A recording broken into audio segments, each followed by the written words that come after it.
bantuan tentu diharapkan, ya. Itu kewajiban, ya, kewajiban negara, bahkan kewajiban siapapun kita yang mampu untuk membantu dengan cara apapun. Tetapi kewajiban juga negara dalam hal ini pemimpin, para pejabat, ya, yang berkaitan berurusan dengan urusan bencana ini, dalam hal urusan hutannya, lingkungannya, itu harus memastikan bahwa setahun, 2 tahun, 3 tahun, 4 tahun, 5 tahun, 7 tahun, bahkan sampai selamanya manusia, rakyat, warga yang tinggal di Indonesia ini tidak lagi ketakutan, tidak lagi merasakan adanya banjir seperti ini. Itu tanggung jawabnya. Jangan hanya membangunkan lagi jembatan dan jalan, itu juga kewajiban namanya, harus dilakukan. Tapi setelah dibangunkan itu, di hulunya, di sumber masalahnya, di sumber persoalannya tidak diselesaikan. Itu sama saja mempermainkan rakyat, mempermainkan manusia, bahkan mempermainkan, ya, semua ciptaan Tuhan di bumi Indonesia ini. Itu yang harus menjadi pemahaman para pejabat publik.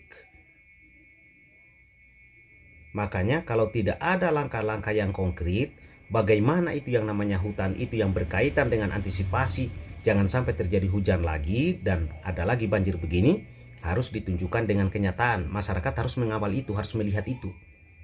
Kalau tidak, rakyat harus bersuara lantang. Itu yang harus dipastikan saat ini. Dalam keadaan saat ini, karena sudah ada korban, tentu bantuan segala macam yang sifatnya segera itu sudah menjadi kewajiban. Tapi setelahnya, yang lebih wajib lagi, memastikan kalau terjadi lagi intensitas hujan, mau badai, mau model bagaimana, tidak akan terjadi hal yang demikian. Itu baru namanya pemimpin pejabat yang keren, yang betul-betul berkualitas.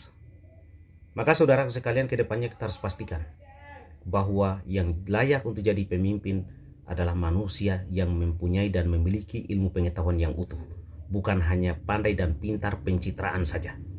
Kita juga sebagai masyarakat harus kita koreksi diri kita. Jangan kita menilai orang layak jadi pemimpin itu karena banyak uangnya. Ini harus tegas kita koreksi diri kita masing-masing kalau mau baik, mau bagus. Selanjutnya, pertahankan daerah Anda, hutan-hutan Anda, terutama yang dekat dengan, ya, daerah-daerah aliran air, aliran sungai yang sebut sungai itu, gitu, ya. Itu demi memastikan keselamatan ikhtiar kita sebagai manusia.